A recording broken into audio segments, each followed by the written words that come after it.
What is up, everybody? I totally jumped the gun on it, too. Man, we're off kilter tonight. You're listening to the Weekly InSalt. This is episode 245. Yeah, how are you doing, CD? I'm here with my co-host, CD. Hi, that's me. That's you. I'm Wade, and I'm here with sound engineer, Prestige, level 4, Kurt. That's right. Nice. Is level 4 good? I mean, Sure. Let's go with that being the maximum. Yeah, It's 4 out of 5. Yeah, 4 out of 5. With a couple of extra zeros. You Minecraft-ass motherfuckers. I don't know what the hell you're talking about. No, come on now. And then we also have a guest with us today, returning guest. We're just talking about how it's been 2 years. We're here with T. What up? Is that a good enough introduction? You want to say your name or not? We didn't ask you that before. So Did we not do that before? I don't remember.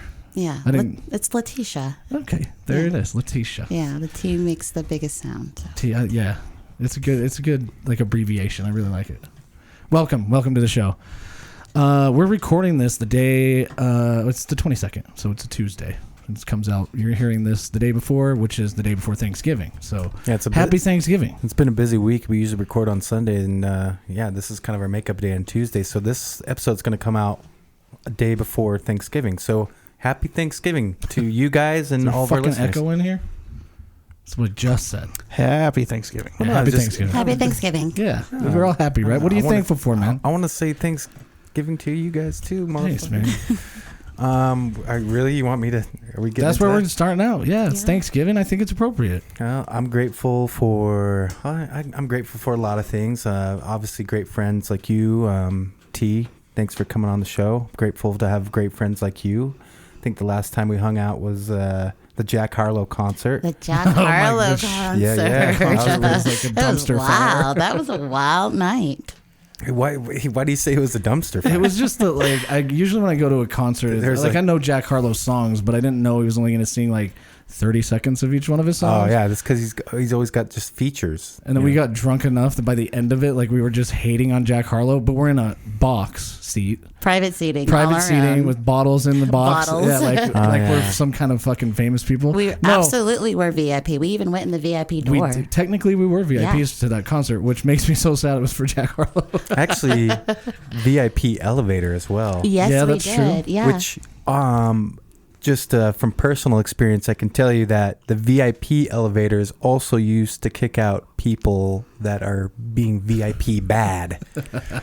But that happens in Vegas. Yeah, at least it happened to me at the Paris. I just remember you at the end of that show, like screaming out of the box, like "Fuck you, Jack Harlow!" But we're surrounded by these young kids that are literally screaming at the top of their lungs because they're there to see you. Jack Harlow! I've never heard the decibel level in the Maverick Center was out. Well, I don't think it's called the Maverick Center anymore, is it? No, it's the Maverick Center. Yeah. Well, it was out of control. I didn't mean to sound not grateful because I had a great time. And we were pretty inebriated. Being in the box was fun, but I'm just like, man, I can't believe people listen to this shit music.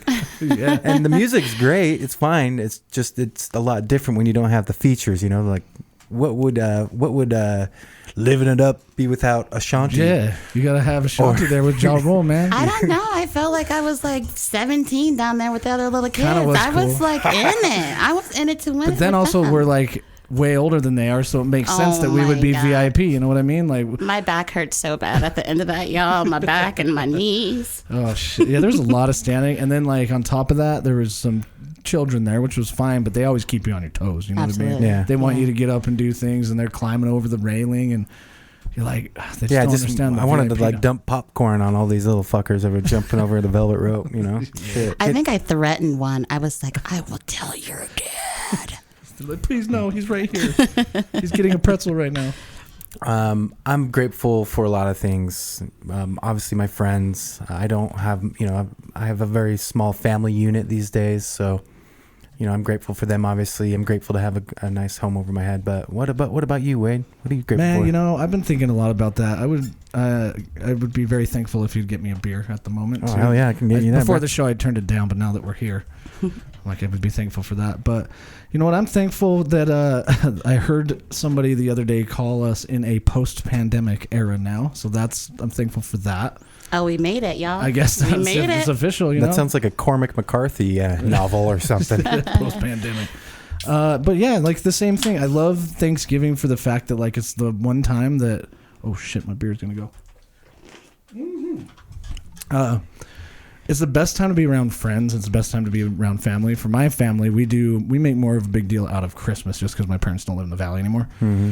So for Thanksgiving, I'm going to see a good friend of mine in California, and we're doing the amount of food she's making is crazy, and it's like this is what it's about. T. I think we talked about it last time you were on the show. I love cooking. You love to cook. Yes. Thanksgiving is a cooking holiday, so I'm very thankful that my parents passed it on to me that cooking and this time of year is one of my favorite times of year. I have a confession. What? Thanksgiving in my life, even owning a restaurant, like for my family, I've probably only cooked 3 That's good though. Thanksgiving meals because I'm always invited someplace else. And Bob Evans in West Virginia, hands down, has Thanksgiving in the bag. Bob Evans. This isn't Bob Evans from Fox 13 then. No, it's Bob Evans, the restaurant. The restaurant, yes. They have the best family meal. And oh my gosh, I'm like, I can't even compare to Bob. Yeah, you got to Google that to know, because we've talked about that at the bar, I think, before. Like, that's the place to go is Bob Evans. And then when I looked it up, I was like, damn, I want some Bob Evans. Oh, it's the Thanksgiving meal on point every year. Here we got Chuck-a-Rama. That's pretty on point. Bob Evans, last time you were on, is this the diner or the restaurant that you are or were involved with? No, so Bob Evans is just like a national chain. I've never even heard of Bob Evans. Oh, okay. Well, maybe it's just an East Coast chain. I don't know. Pull up a picture of their Thanksgiving feast, man. It'll be worth it. It's amazing and it's delicious. But my restaurant, Cafe Trestle, it's still sitting there without me. Because since the last time I talked to you, I had closed it and I've been traveling. Yeah. And I had to remember, I'm like, where did the past year go? And it's just been recently that I've actually settled down. But I've been traveling this whole time. And my restaurant, Cafe Trestle in Allendale, West Virginia, shout out. Yeah. Good spread. Shouts out. So to you guys that are listening from there, I thank you for all the messages and all of the emails asking me when I'm coming back soon. I'll be back soon. So you already had you heard it here first. Then you have a plan. You're gonna go back and you're gonna Be back soon. That's good. That's really good to hear, because when you left, I remember being like, now I'm losing a good friend of mine that I'm gonna have to go visit now, which I'm all about doing. By the way, it's not a bad thing, but still, it's different when you're here, because it's like you run into each other and it's like, oh hell yeah, my night just got awesome, and I can't wait to go out there and try your restaurant. That's exciting that you didn't give up that dream. Oh, hell no. Yeah. I was literally on my hands and knees scraping that floor to keep the original foundation and painting it. And so I'm blessed enough to know that whether I'm there or not, it's still waiting for me. So. Oh, look at that Bob Evans feast, man. Right? That's premium told you. farmhouse. The premium I told you. feast. It looks like that when it hits the table. I swear it. Does it look like, so it's got a You get the perfect bread. pumpkin That's pie, way you better got than, apple pie. Oh, There's all kinds of Yeah, shit. the bread. and that's the family meal. And so for not very much, Thanksgiving for the past few years was in the bag and I didn't have to cook. That's awesome, though. It's interesting with my family growing up. We often got Thanksgiving catered, which locally usually comes from somewhere like Harmon's, which Harmon's is great. I love Harmon's. Yeah. But the food is so mass produced that I feel like there's a lot of love that comes out missing into the food. Right. And so it's fun to do, like what we're all doing. And I know about UT, but Friendsgiving. a Friendsgiving. I had a Friendsgiving just this last weekend, and I had the task of just making stuffing. Yeah. And it took multiple tries, my girlfriend getting super mad at me for fucking it up the first time, leaving it out on the counter. I mean, I messed it up so bad, but there was so much love in that last batch of stuffing, and it doesn't seem like it's that big of a deal, it's stuffing. And there was so much love that went into that it was so good. And it's nice to have someone that's able to concentrate on something that's really, really good. You put your heart into So it's like a Thanksgiving potluck. I think it's just. It's way better when it's like close friends, because then you kind of know you can entrust somebody, like, you're gonna do like the turkey this year, you're really good at that, or you're gonna do green bean casserole because we know that you can basically boil water. Yeah, or your Aunt Glenda. Dude, when your Aunt Glenda has to make everything and all in in a matter of 2 days, and the yams come out and they're all dry because she made them on Wednesday or Tuesday or whatever. It's just nice to have that camaraderie come together. Can I read you what the plan is for the Thanksgiving food that we're gonna eat, and when we go to California? Yeah, let's hear it, bro. Holy shit, you guys might want to skip to minute 45 of this episode to get past just the list of dishes we're eating. Just kidding, it's not that bad. Turkey, ham, green bean casserole, sweet potato casserole, gravy, cornbread dressing, stuffing, cranberry sauce, mashed potatoes, mac and cheese rolls, baked brie, spinach dip, a cheese plate, apple pie, pecan pie, and pumpkin pie. And a cheesecake. Damn. Wow. Right. Holy Impressive. shit. Yeah, so then I was like, well, I'll make some pies that you named that I'm gonna have. Yeah, 3. And there's all 3 of those I will not have. I'm not a pie fan.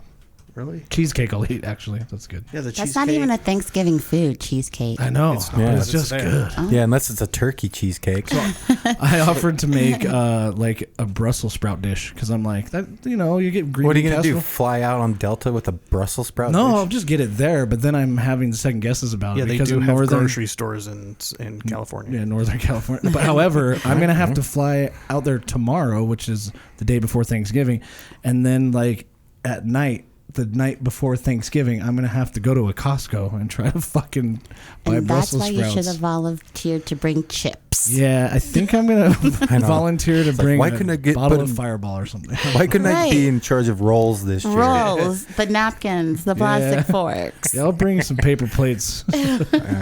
But it's about getting friends together, and I feel like I want to contribute. If it's too much trouble, though, I'll just be like, "Here's some, I don't know, I'll make Everybody it up on Christmas." is going to need a fork. Everybody's going Yeah. to need a fork. I should get forks. Letitia, are you thankful for anything this year? Anything in particular? You got a new bow? I do have a new bow, but I think what I am most grateful for, on top of the new bow, is I'm grateful every day. I am. Yeah. I haven't had a car. You know what I'm grateful for? Uber. Yeah. And all the various Tesla models that the drivers have in Uber, because Did you have to pay extra to get the Tesla Uber? no, I had the Tesla with the fly up wings. Oh, You shit. know, the doors open for like $9.97. What? And so, like, I'm walking up to this Tesla, and, like, I've had experience getting in the different ones, and they're super cool. They're super fun. But I'm like, I don't know how to use those handles. And just as I get to the car and I'm contemplating this, they raise up like the wings. And I was like, well, that's why I don't recognize this handle, because this is my first time. Yeah, they I can felt open like it a from cool inside. kid. And so I'm grateful for Uber. I am grateful for sunrises. And that is every day, not just Thanksgiving. I'm thankful for the stars. I'm thankful for friends and genuine belly laughs. Mm-hmm. I am just I wake up and people are like, why are you so happy? I'm like, I'm grateful. Yeah. Just Yeah. grateful for it. Even a bad day, and like everybody has a bad day, right? But you can always think about like, man, we're lucky to have the friends that we have, the groups that we have, Yes. the cliques that we create, and man, it just feels good to have that. Not everybody does, and like Right. Thanksgiving is a time too where a lot of people give, and I think that's great too, and that brings a lot of joy, I think, and self-satisfaction to a lot of people for donating their time at a soup kitchen or something to serve Thanksgiving, or donating food. Or I think, Kurt, you went to Winco and you were shopping and you bought a ham and you I just did. decided to give it away. I did. I bought it specifically to give it away on Facebook. Yeah. That's I cool. just did that today. Yeah. Yeah, What are that's you awesome. thankful for? Nice. I'm thankful for the community that I live in. I mean, we all look out for each other and whatnot. But how boring is this? It's not boring. Is it? Is No. it not? Are you sure? Yeah, this is what everybody's going to I talk fear about that we tomorrow. we just lost half of our listener base. Oh yeah. Well, Yeah. No, I mean, since when has being thankful been boring? I am it's just for thankful- the birds. But anyway, yeah, I'm thankful for the community I live in. My friends, family, of course. My brother, I mean, the service that he does for our country is amazing. My mom, for sure, and my dad. Yeah. It's good to be thankful, and no, we're not losing listeners. Your volume's This kind is of low, great. by the way. Is it really? Yeah. This is great. I'm Don't right worry. above 0. What the fuck? Don't worry. I'll pepper in some inappropriate jokes, I'm sure, at some point. But I agree with you. I actually, just today, on the way over here, apparently, Wade said I looked like the Home Depot. Yeah, he looks like a Sam's Club fucking handyman, dude. Sam's Club handyman. He had his headlamp strapped over. You're wearing a hat right now. I can't tell what the logo is because I'm not good at that. New England Patriots. Whoop, whoop. Oh, it is. It's a football guy like hiking the ball. I thought it was just a fucking It's the old Patriots logo. Patriots logo burning in the dumpster, but I didn't notice. Oh yeah, fuck off. I burned it. I put a fire extinguisher to it. But you had the headlamp on over the hat because you were obviously helping, doing a good deed, helping somebody, and then you had your one AirPod in. And I'm like, wow, dude, you seem like you're so busy, but not doing anything at the same time. This is That's what you call grace. He does it gracefully, whatever it is. I know I come across as a kind of a foul mouth, obnoxious party animal or whatever, but I really do, especially this time of year, really appreciate acts of service. And I'm not trying to brag or boast or anything because that's not what it's all about. But one of my neighbors, I'm involved in several neighborhood groups. That's how I build my business.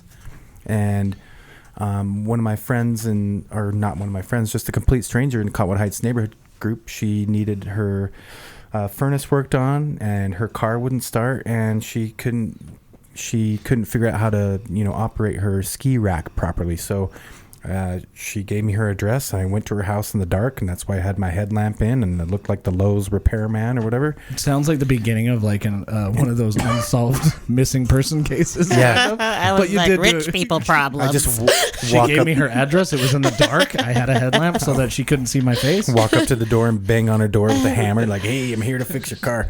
No, that was like so rewarding to go over to a complete stranger's house and help her out with something that she was never going to be able to figure out. Yeah. And that was rather presumptuous. Of course, she could have. She tried.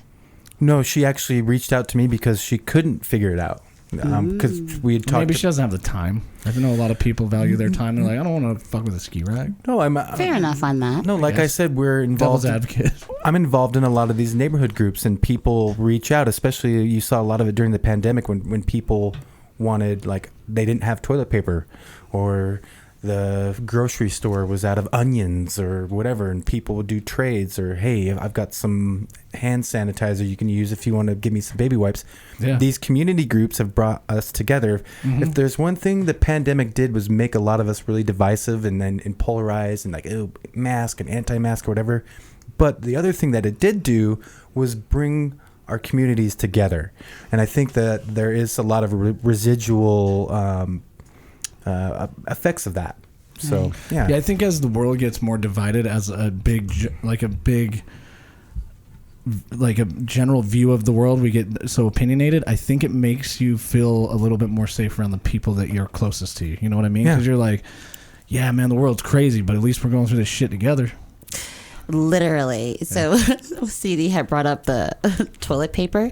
Do you guys remember the toilet paper shortage? Did that happen in Utah too? Like Yeah, it did all over. Oh, All over. Right after we got quarantined for the pandemic, we had that earthquake, Yeah. and it set people even further into like we're all less gonna toilet die. paper after the earthquake. Less toilet paper. The earthquake, I think, is what pushed people to be like, we already Buy are even running more out of it. toilet We need paper. Buy more of even it. more. Because what happens if we have a bad earthquake and now like power goes out or something? I don't know if I said this last time, but I want to know who sent that memo out nationwide I don't. about the toilet paper being. The toilet paper executives. At some Did point, they do that? No, at some think point, so. I I think don't there think- was some mass hysteria, and I don't want to get like too tinfoil hat or conspiracy theory, but there was some hysteria that was put out, and I don't know if it was by the Charmin Corporation or by the government. Who knows? But Y'all hoard the toilet paper. Not the official Charmin on Twitter tweeted out. no, I worked at this house in Montana over the summertime, and it was super hot. And the guy, he was building a house, and I was working on stringing it up with electricity, which is just basically wiring this whole big giant house. Yeah. Sent us out to his big shed, this big storage unit, and he's got lots of wire and all the stuff that you need to build a house. But he had a whole Wire. section of just fucking what would be enough toilet paper to send me into retirement.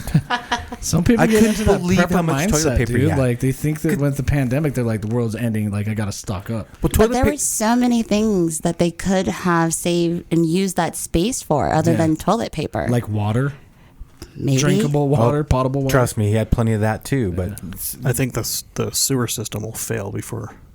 you could use the toilet paper. Yeah, you know what? Sure. A lot of people keep their food storage like in their But you laundry still room, gotta right, where all that shit's gonna saturate back you still up. got to wipe your ass, you know. You still gotta What- wipe your ass, apparently. Yeah, if you're going shitting in the bush or shitting in the sewer system, you still gotta, you know. I mean, I'm not like the liver king that goes around. I mean, you can use the poor man's bidet and just hopefully you still got water pressure. Just go out in the hose in your backyard. Just I mean, so many different things you could have used to wipe your ass. Let's go ahead and Yeah. use the majority of the space for toilet paper. yeah. If you had to, you could pull the dog's oldest trick and just like, put your legs up and scooch across your backyard grass. Yeah. Or yeah. just wash your ass with soap and water, y'all. No, Damn. seriously, I That's true. I did go a little extreme with that one. I legit knew people that would go to like Wendy's or McDonald's and just pull out fucking flags and flags full of napkins because they didn't have toilet paper.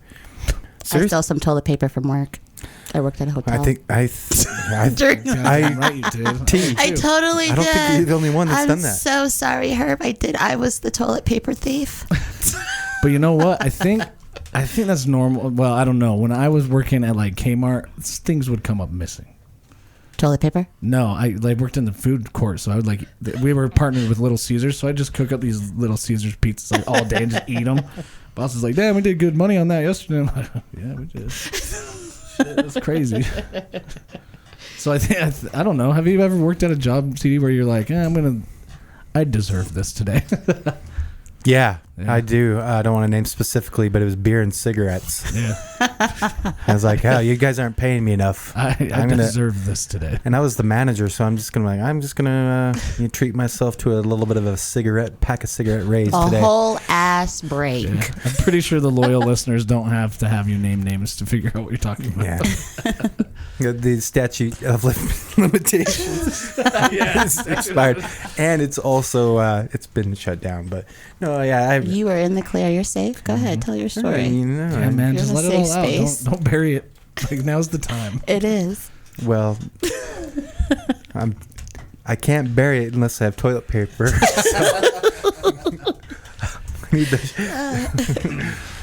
Anyway, I'm grateful. I think we should all be grateful, and it's nice to talk about this. I know we kind of get crazy, or at least I do sometimes in the podcast, but it's good to kind of share these kind of things, and we hope you guys are all feeling the same. This time of year, I always, I just feel a little.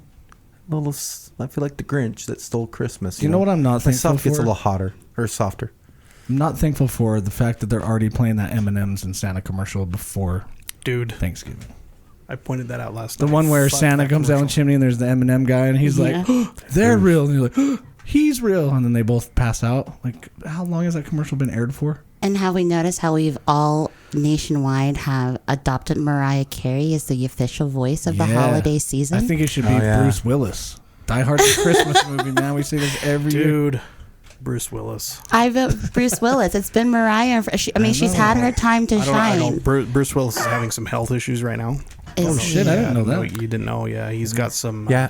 Some mental issue. I don't know what's going on, but he's stepped away from acting. Yeah, shit. he's actually, so the ailment that to elaborate with you, Kurt, and you'd have to look it up because I don't have a laptop, but it's an ailment or condition that affects his way of cognitive speech, and so he's not able to like really he can't act. I mean, when you're acting, you have to memorize lines and you have to do this and that.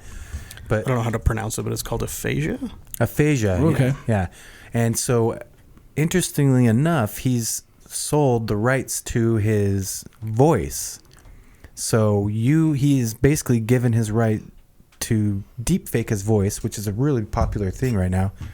It's aphasia is the loss of ability to understand or express speech Yeah. is caused by brain damage. Yeah.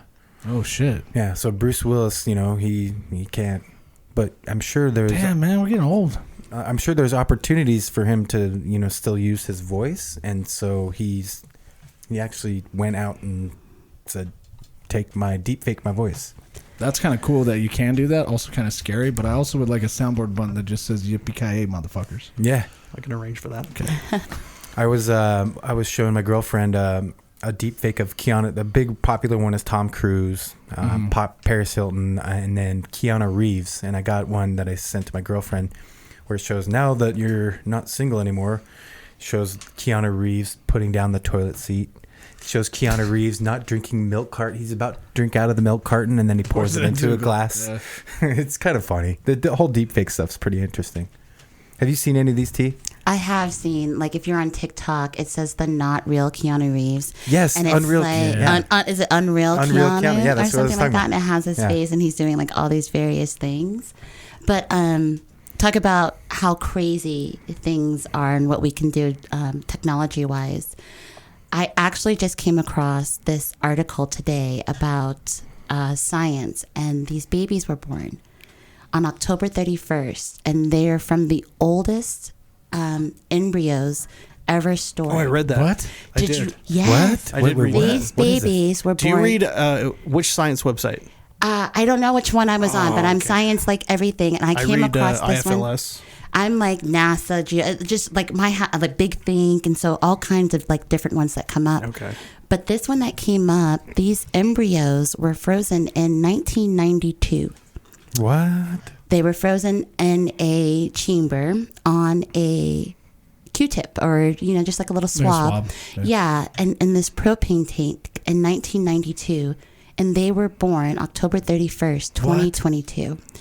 And so these embryos are 27 years old now. Before they were even born. That's some fucking Jurassic Park shit right there. Holy shit! And so now do you have to like put a slash in your date of birth? Like, we can't. I'm 15 years old, but I'm also 38.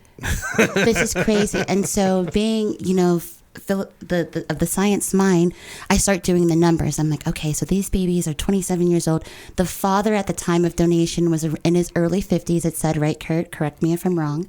And the mother was about 34 at the time. Okay. So if you just think about the genetic lineage of these embryos, one, and two, the qualifications as a woman you had to have to be able to carry these children to term, because it's twins.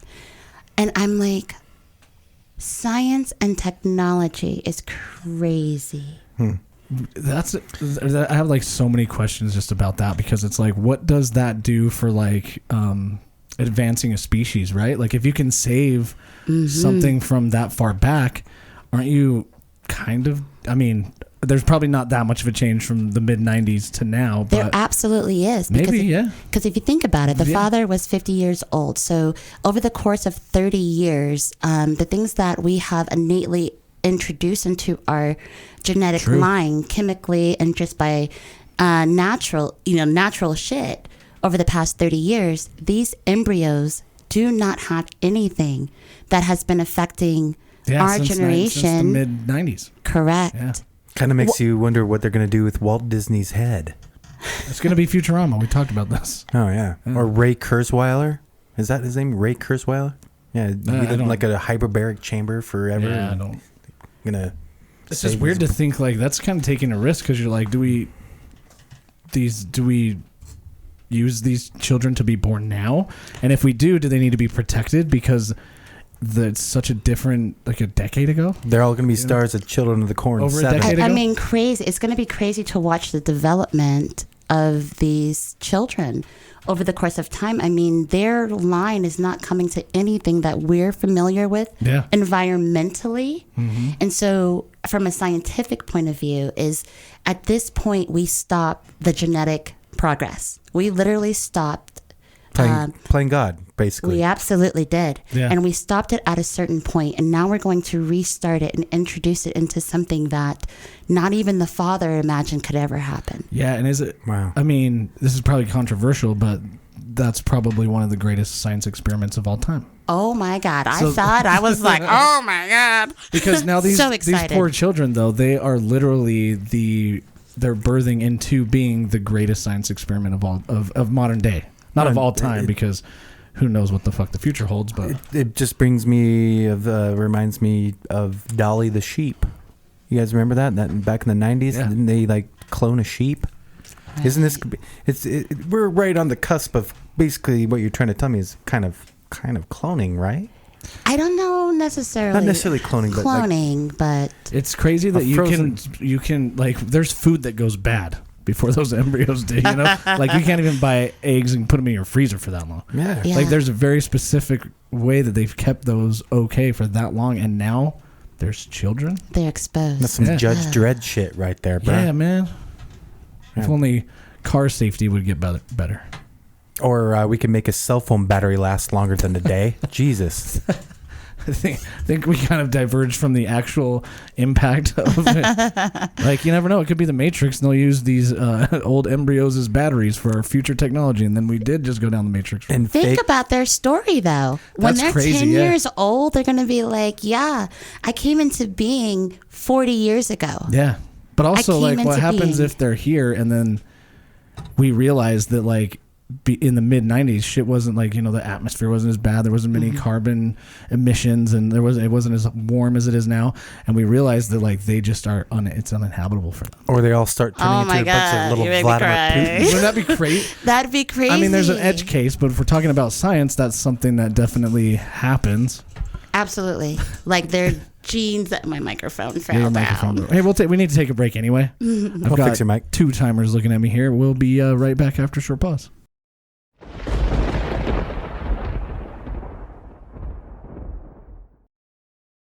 And we're back with Science T and Science CD. Well, I was gonna tell you to not say that. I forgot. why? Because you don't like saying we're back?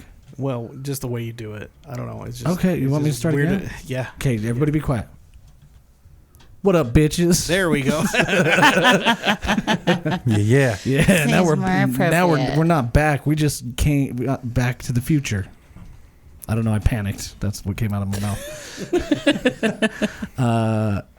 You know who does support this podcast? If you're a first-time listener, you probably don't know this, but everybody else should know. It's Salt Flats Brewery, 2020 West Industrial Circle. They make award-winning spirits and award-winning beer. Which I'm drinking a Baja right now, which is, you know, it's a go-to favorite. This is a good session beer. Yeah, it's Baja. great. What are you drinking? At the P1 is like one of my faves too. I'm drinking the P1 Pilsner. It's one of their staples. Definitely one of my favorites. I like to keep an eye on some of their newer beers though too. Yeah, what's a new beer? You got to go on to their Firkin on Tuesdays and see what their small batches are. But I know they do have a new Imperial Pilsner that's coming out for the holidays. And also, I keep my eye out this time of year for my favorite beer, which is their. It's got. You think they're gonna bring it back this year? I don't know. I hope so. We'll find out. But it is the holiday season, and it's had a few different names. It has, yeah. The Sleigh Ride. Yeah. Whatever, we'll see. It tastes like Christmas. Yeah, it tastes like Like the exactly holidays. right. Maybe you can't Yeah. say Christmas. It tastes like the holidays. It's my pumpkin spice of beer. Yeah. Even though it's not pumpkin spice. Speaking of which, why don't you reach in that fridge and grab me something? Oh sure. Yeah. What are you grabbing? Whatever you grab. There it is. And then I'm going to Heard talk it. about it. Here we go. Okay. I'm gonna grab you the Deuce Coupe. Oh, man, there wasn't a lot of options in there. Deuce Coupe, Copper Lager. What is it, CD? You know more about this than I do. That's one of the award-winning lagers that they put into. I think it was the Denver Beer Festival, and it was won multiple accolades. So Crisp, fresh, and clean.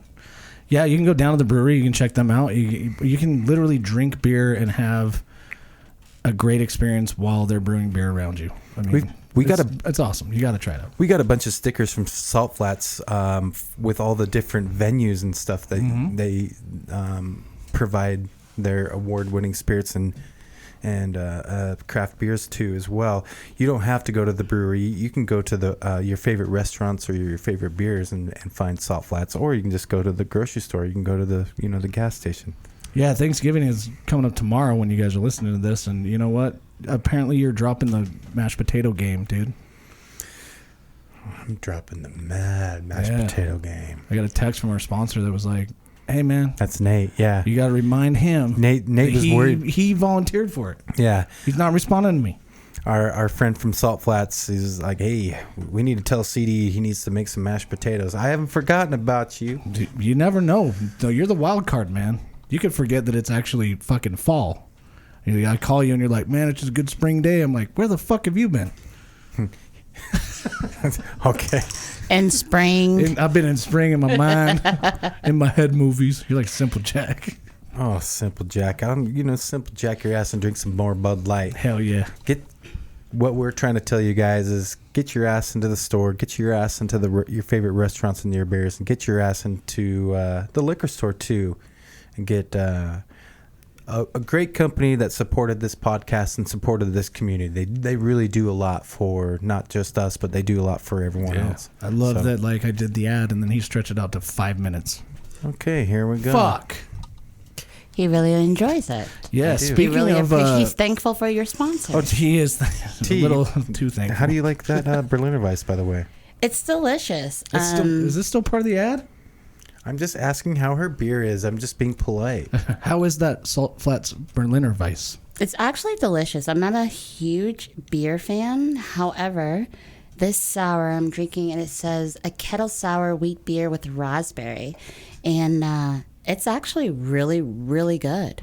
That's honestly one of my favorite beers. It's delicious. You took we only put a couple of those in the fridge, and you took the last one, and I gave it to you, trying to be a gentleman. CD had the last one, and I was like, is there another? And he's like, no. And I was like, well, give me that one.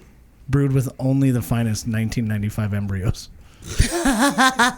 92. 92 shit. Here we go. There was the segue. Was it bad? Yeah, I'm sure I'll hear about it. Not a bad segue at all.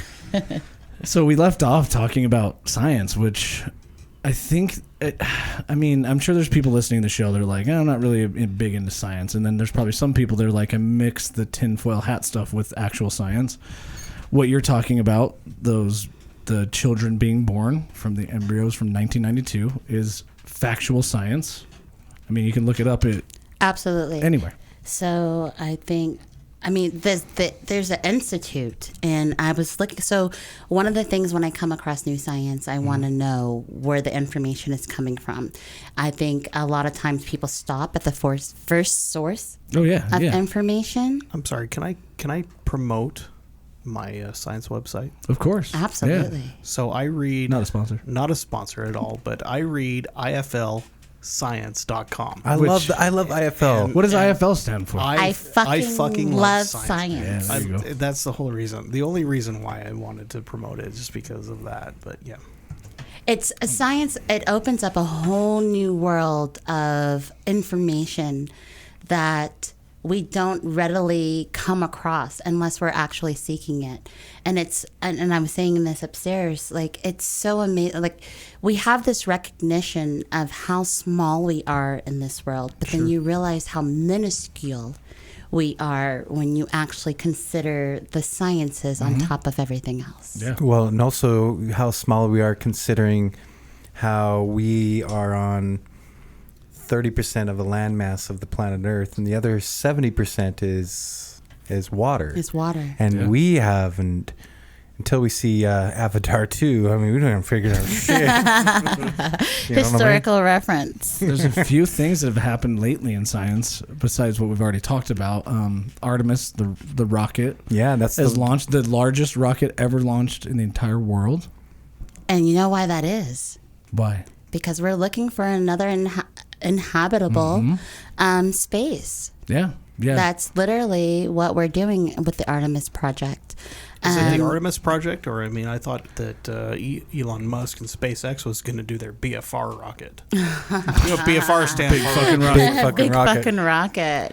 Yeah, I thought they were going to be the ones that are going to Mars. There's a convenience store called BFS. Yeah. I don't even know what it stands for. Big but fucking shopping. Big fucking store. They're huge. Maybe that's I would say brain-free Slurpee, but it's just like 30 aisles of Slurpee flavors. You walk into this little gas station convenience store and you're like, can I get a new pair of shoes too with the gas? Yeah. Damn. and some Newports. It's because I'm black.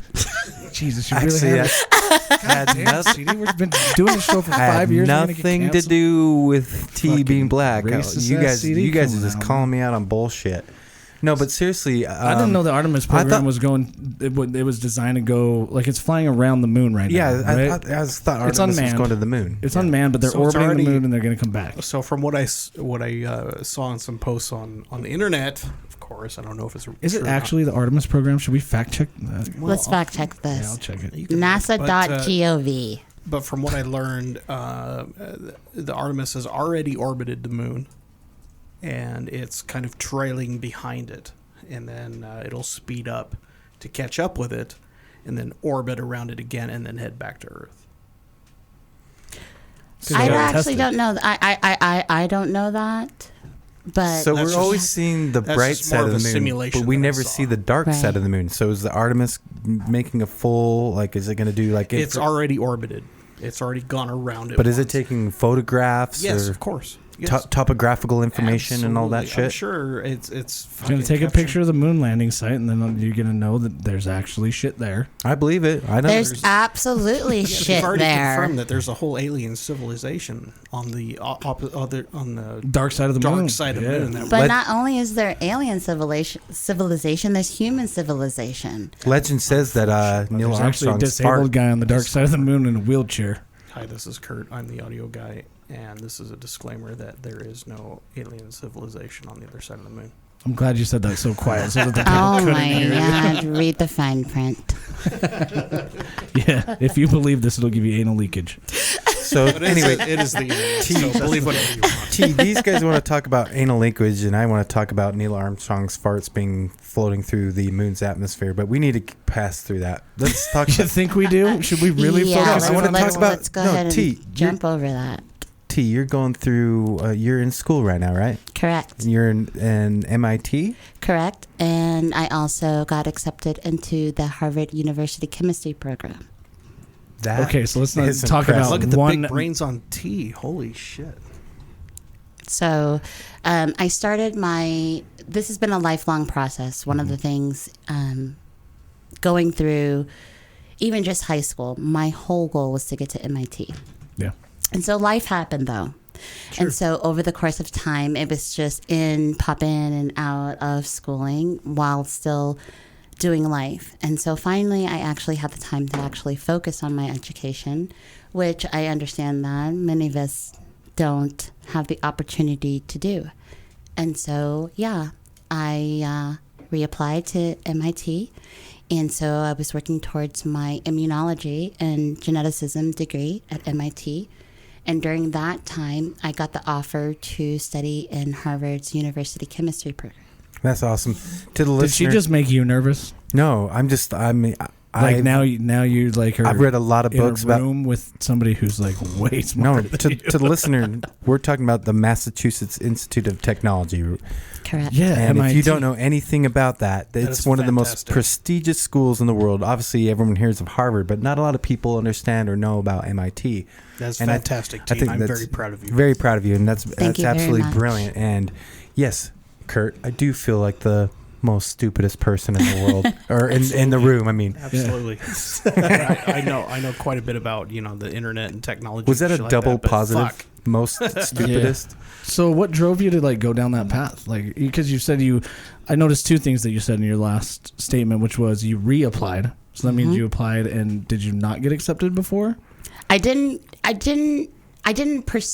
finish it. Okay, so you like It was started the application An process. unfinished project because I had my oldest son really young. And so it was just kind of one of those unfinished, set aside, let the dust collect dreams. Okay.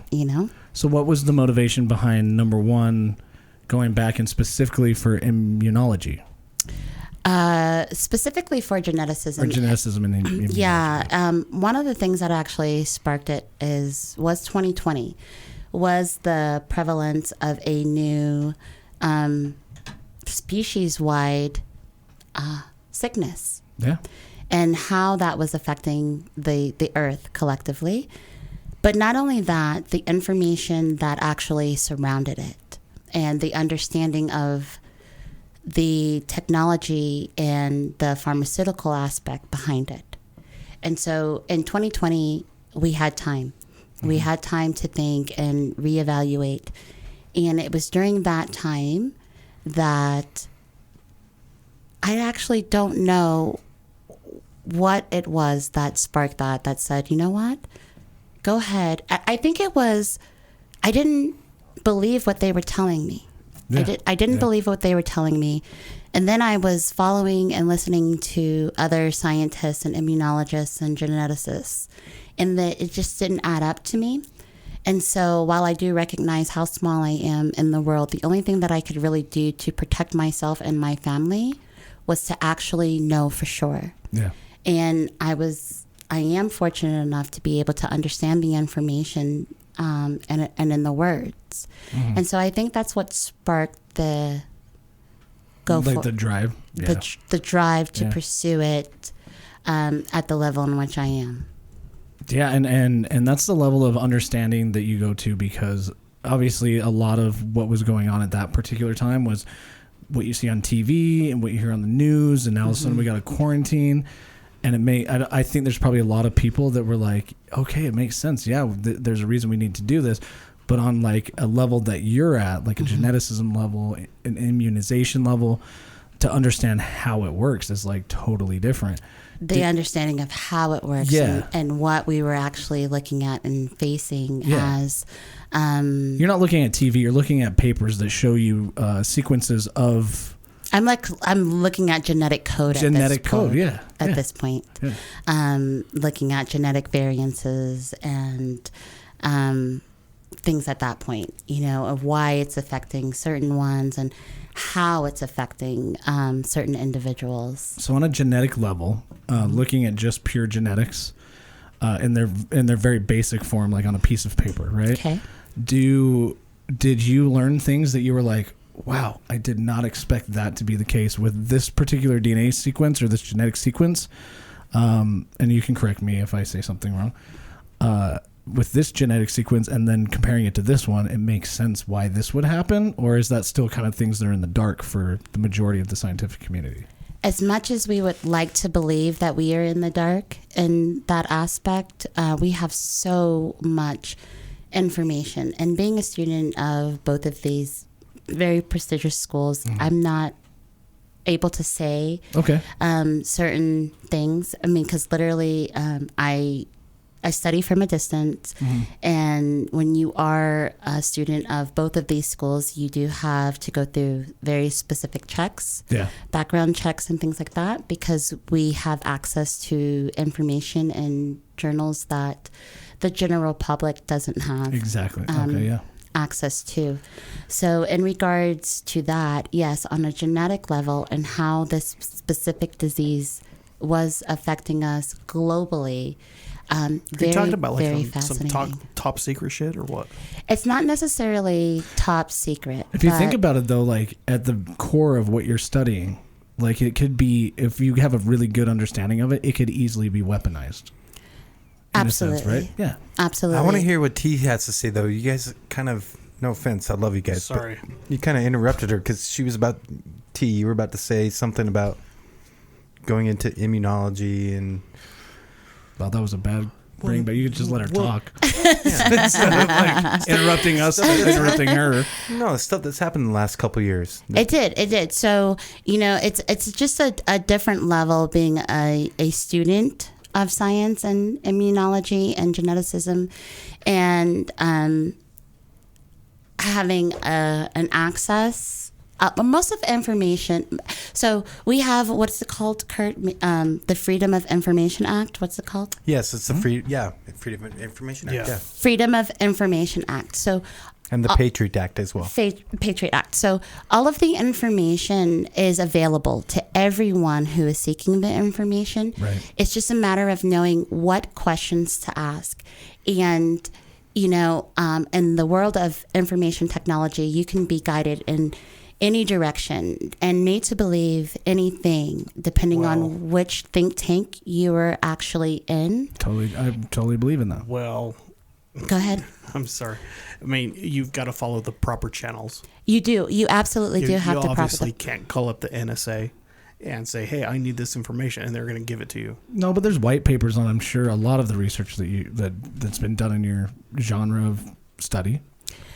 So we have scientific citations, and so certain information, it's crazy when you, as a scientist, when you come across a bit of information and you have a question, and if you do have access to certain information, it's sometimes it's mind-boggling to me how many people have actually accessed the information. And you can tell on the access of information by the number of citations of how many people are actually following science. And so some things that, and every scientist is different, but some things that I feel are so important to be able to answer certain questions, I'll go and I'll find that somebody has already asked the question, but the people seeking it is, less than 50, less than 30 on various, but again, to get that specific and that narrow in information, you really have to narrow down your facts to be able to come to a place where you know the question to ask to find the information. You have to have such a deep understanding of that specific thing you're asking about that the question is reputable, basically. It is, because somebody has asked this question before, and what was their answer in it, and how many people are looking to answer that same question in science. And I think like growing up in the 90s with Bill Nye, and and this is such a weird analogy, but he's the science guy, and like I think that it was all about just questioning things and like, why does it work this way, and maybe I think a lot of science involves what did we miss. If you learn something, you see something that's weird, like let us know. But the thing is you don't know that it's weird because we are so programmed into living the life that we're living. So, studying at these two different schools, and the vast amount of information, it literally ranges from theology to astrology to philosophy, all the way back to Galileo. So some of the questions that we're still asking. I'd like to ask you a couple questions about astrology and theology specifically. There's a couple authors that I'm familiar with by the names of Randall Carlson and Graham Hancock. They recently, or at least Graham Hancock, put out and this may be kind of diverting from your field, but what do you feel about how astrology and theology applies to ancient archaeology? I think it's even called archaeometry or archaeological omistry. Really? No, but I think you have a valid question. No, to be specific, you've seen these like ancient structures built around the world that are built around the constellations and the stars. Do you know what I'm talking about specifically? Absolutely. I mean, if we would just go back to a general knowledge of the pyramids of Giza and how they're placed astrologically in our sky, down to the ruins of Stonehenge. I think that we are in a whole new era of information, and I feel that just because it's not a part of our everyday, at some point in our period of history, it was a part of everyday. And so that history from ancient Egypt to the Aztecs and to the Mayans, we are brand new in this age. And so, there's even these structures, not necessarily structures. You won't necessarily see pyramids in Canada or North America, but you see the serpent mounds in the Midwest, and you can see, like you said, Chichen Itza. Chicken pizza. Yeah, I have a funny story about Chichen Itza, actually. Gurun Padang in Java, Indonesia, or you can talk about all the ancient ruins in Malta, where they said that no modern humans. They say no modern humans were on these micro islands, I guess you call them archipelagos or whatever. And then you see somewhere like Göbekli Tepe in the Middle East, and all of these complex structures, they're all built in these intricate ways, and they all follow these constellations like astrology. And we follow the stars. We do. And since the beginning of time, we've always followed the stars. But in 2022, we have Siri and we have GPS. Yeah. Yeah. The technology is a little bit different. The technology is a little bit different, but it's still based on the same information. Well, I disagree. Okay. Siri is based off of the internet. GPS You can't believe everything on the I internet. mean, like the course naysayers out there will say but like the GPS GPS was is created by 100%. humans and humans could alter the effect of where, Yeah.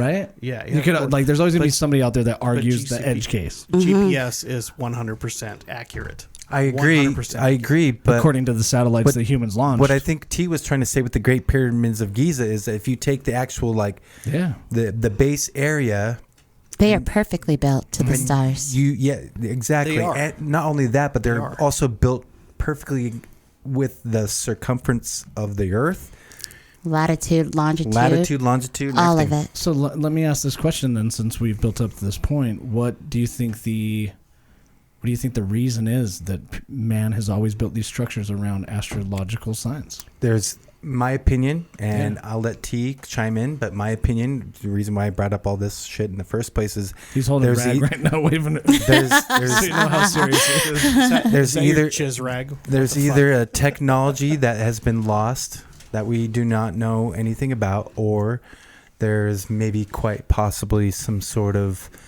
extraterrestrial influence on, because these pyramids apply across the world, and they are mathematically not only superior, but they align with So I'm really good at being celestial. logic. So let me logically think about this. If these pyramids appear throughout the world, we don't know how they got there. Everybody who's been involved in these astrological structures, these monoliths that they build, have all died. Do we really want to know why it's there? Well, they're not all astrological. They've all died now, and they're we're not- the ones that are here. So do we really need to figure it out? Maybe once we figure it out, the end There's a game is reason we why die. they died. It's because there was an asteroidal impact 12,800 years ago, which is there's lots of significant evidence that there was this large North American ice sheet that covered most of North America. And if you had a large comet that hit multiple places on the Earth, there was a large global ice melt that raised the sea levels 400 Great feet, Flood. and that's why we Yeah. have these legends of Atlantis and have these tales of Noah and his ark and the great floods with the Muslim cultures and the T. Chinese cultures and the I've got Asian him. cultures. I've got him. You do you. Wait, Yeah. you don't So- believe that the Noah splitting of the ocean didn't exist? That was Moses. That was a lot of wind, Whatever, man. It was a whatever. really concise storm that happened to be in the shape of it. That's nothing. 3-lane highway. Did it exist? I don't. I don't give As a logical person, fuck I don't what you think Moses split the Red Sea. I'm No, just fucking with you. but T, you know what I'm talking about, right? I absolutely do. So, to the listeners, and so you can go with alien influence, or you can go with a conscience. I'm all about the aliens. I just want to throw that. And a lot of people He actually might fucking are. be one. Yeah, I get it. You I might get be it. one. I might be one. We might all be aliens. We might all be aliens. I've actually seen a scientific article at some point in time that says that we are not native to this planet, that we were actually put here. But if I were to Terraforming. You know, I'll tell you right now. I believe that we are just like a forgotten science experiment. absolutely, And we're yeast. one day yeast. they're gonna go. Oh shit! Look at what's going on over here, and just rub it out. Oh no! We're If gonna you be done. if you ever study so as scientists, you know, a lot of what we know about nature and biology is it comes from yeast. The other thing that it actually comes from is fruit fly, Drosophila. And so There's like 4 of them flying around. I know, catch him because I got a Venus flytrap and I need to feed it. Please catch him. And so I always, it's so funny studying science. Like when I'm going through and I'm studying and I'm like, we're just a big ass petri dish. That's it. You know what? I literally believe that we are a petri dish. I'm totally into science. I love science, and that's kind of why a lot of times with like religion and these things, I'm not making a religious topic, but I'm like, yeah, I don't really want to hear about what you think happened. I want to know like the facts and the scientific processes behind that. I 100% believe in the scientific process, and it's proving more and more every day. Like, and I think there's a lot of what actually does miss in science in the last century. A lot of our philosophers and scientists of early days, because science is only about 120 years old, most of our scientists came from religious backgrounds. And You're talking about modern science. Modern science. Yeah, right. yeah. But it started with scientists that came from religious backgrounds that were put into very prestigious schools that then developed the intellectual knowledge that we have now of science. I should have said modern day religion. It has such a huge impact on it. But in our mind, just like we want to separate church and state, we want to separate God and science. And that is, because there's literally a term as what's called a religious scientist. Yeah. Who studies, so there, we have two different equations. You have, and when you put in theology into it, we have what's called a God delusion, which focuses a lot on Darwinism and survival of the fittest.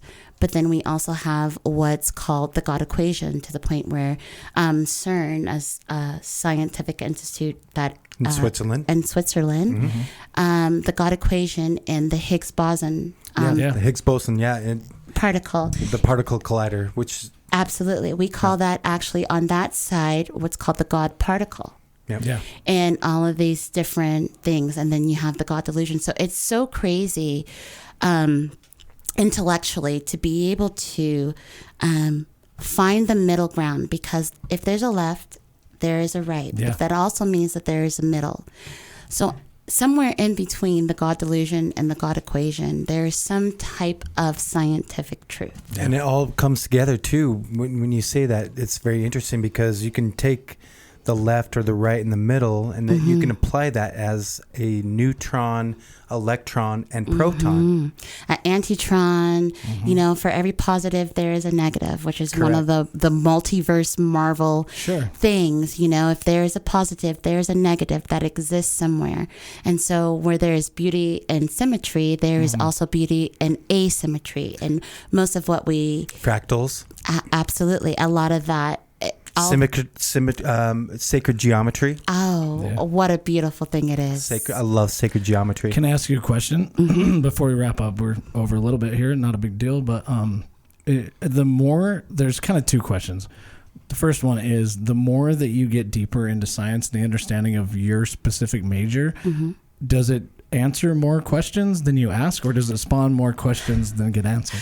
Absolutely not. So, which is why I understand of being accepted into this very prestigious program. I talk to other students. They're like, I've been doing this, trying to get through this for like 10 years. Isn't the beauty of it asking more questions? That is the beauty of it, because just when you think you've got it, you recognize that I don't understand shit. Yeah. And so you have to go to this other resource. And then you're like, oh my God, now I got to go to 4 other resources. And so I'm supposed to be finished with school at the end of January. But there is so much information and so much knowledge that, whether it be the physics side, astrology sides, or down to the biology and microbiology side, although it looks different to many people, it is all one. And the numbers and the equations that we use on one side, we also use on the other side. It's an amazing, beautiful thing. I think there's so much information and so much to translate and so much to compute that we have no idea, and there's so much to learn. I guess what gets people like me, at least, upset is that people try to explain it with something like religion. Well, sorry. Go for it. I was going to say the unknown, it's easy to explain it away, right? And I think there's only a few people, a very small subset of people, that get as involved as you do into a very specific thing that you're looking into. So like I've seen your homework that you've done before. I've been next to you while you're doing it, and you're like, you explain it to me, and I'm like, that makes sense, like in my computer programmer mind. But what I'm seeing on the paper is like a different fucking language to me. So there's a subset of people that can, speaking of fractals, like some people are only going to go this far, and then you get branches of people going this far and this far and this far. But sometimes the topic gets so convoluted that you have to have an infinite number of people that can go in any direction to figure out the last piece of the puzzle, which kind of leads me to my second question is there something specifically that you're looking for that you'd love to find out? I think as a philosophical scientist and studying what I study, I do recognize now in this life that there are going to be things that we are always going to seek to find. But I think the overall purpose of it is to seek. Where you say people try to explain things away with religion. I'm going to use I love Uber, and I use the example that Teslas. Mm-hmm. And I was in a Tesla one day, and, the Teslas are self-driving. And we were surrounded by all this technology, and I could see the screen in front of me. And I said, of all of the people who own Teslas, how many purchase it with the faith that they can actually take their hands off the wheel, and let what is surrounding them actually drive? And so I do understand that in some aspects, people try to explain things away with faith, but I believe that it's actually a small number of Tesla or self-driving vehicle owners that actually have enough faith to take their hands off the wheel and let that drive. So, yeah. I think you said one thing. That's funny. You're counting on science, but you're also counting on faith. Correct. Yeah. And so, as much as we would like to separate them, they're together. They are together. Wow. So maybe faith can be argued as a physical thing that's quantifiable within our life. How many people will actually buy this because they believe within themselves? Elon, I know you just bought Twitter and all that shit, but we want the fucking numbers. I want the number. I want to know. How many people actually press that autopilot fucking button? And how far do they go before their anxiety and their fears bubble up into them until they can't take anymore and they have to put their hands back on the wheels? That's a really good question. So technology and religion do have a place in marketability. I don't think it's just the age-old question. If the universe is spinning around too fast, everything would just blow out into the universe. And if we spin too slow, we all turn into a ball. But gravity is as slow and as precise as it needs to be, and we kind of need to have that faith in love and science and maybe theology. Yeah, just how T put it so eloquent, and we lost all the gravity when you started opening your mouth. Just a second. Shut up. T, thank you so much. You've been on the show before. You're here now. Yeah. You're probably going to have to do it again because I have a feeling that I don't have a feeling. You did say a lot of very profound things, and I think we're going to get a little questions about this, which I think is great. But thank you so much for taking time out of your 2 days before Thanksgiving to be here with us. So I'm very thankful that you came on the show. Another thing to be thankful for. I'm thankful for you allowing me to be here. This has definitely been one of my favorite episodes. Thank you very much, T. Yeah, this has been episode 245 of the Weekly InSalt. We will see you guys next week. Happy Thanksgiving, everyone. Happy Thanksgiving. Happy Thanksgiving. God, I feel like I got so many more wrinkles in my brain now. Yeah. Fuck. Me too. God, you have a really good way of explaining shit. Like, we are definitely the stupidest people in this room. T is definitely smart. Well, you're the third stupidest person in this room. I'm fine with being the dumbest one in this room.